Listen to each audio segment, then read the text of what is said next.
आज विश्वकर्माको दिनमा हामी बाउ छोरा म अब नाइट ड्युटी परेको हुनाले बिहानै घरतिर आएको हुनाले घर पूजा सुजा गरेर अब यसो अब बाउ छोरा के काम गरौँ त भनेर अब यस्तो ख्याल आयो। हाम्रो त अब राप्ती नदी छ, राप्ती नदीमा अब यसो अब माछा मार्न जाऊँ छोरा भनेपछि छोरा पनि तयार भएको, छोरा पनि बिदा रहेछ आज। त्यही भएर साथीहरू छोराले जाल समातेको, मैले यो अब एउटा डिले भन्ने हुन्छ, डिले त होइन बोरा समातेछु, त्यसको काम गर्छ। त्यही पनि अब माछा छैनन् भनेर आएको, त्यही पनि माछा त खाने लायकको पुरै मारिहाल्यौँ साथीहरू। यस्तो मिठो माछा छन् कि अब यो यति मिठो माछा हो नि यो।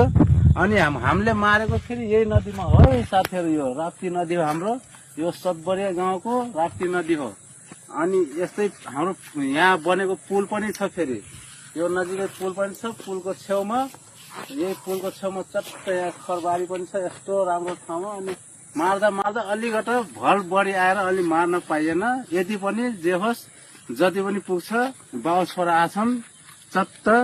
अनि अब बाउ छोरा मारेर अब हामी घर अब जान लागेको छौँ। त्यही भएर एउटा भिडियो बनाऊँ, साथीहरूलाई पनि देखाइदिउँ भनेर एउटा बनाएको। त्यही भएर मेरो छोरा पनि तगडै छ। मेरो छोरा त अहिले त ठुलो भइसकेको छ, मेरै जत्रो घुम्नु लागेको छ। अब भोलि गएर यो पनि अब धेरै माछा मार्छ। अब यस्तै हेर्दै गर्नु होला साथीहरू। अनि मेरो युट्युब च्यानल है Santu Bose YouTube channel subscribe, like अनि फलो गरिदिनु होला, अनि सेयर पनि गरिदिनु होला।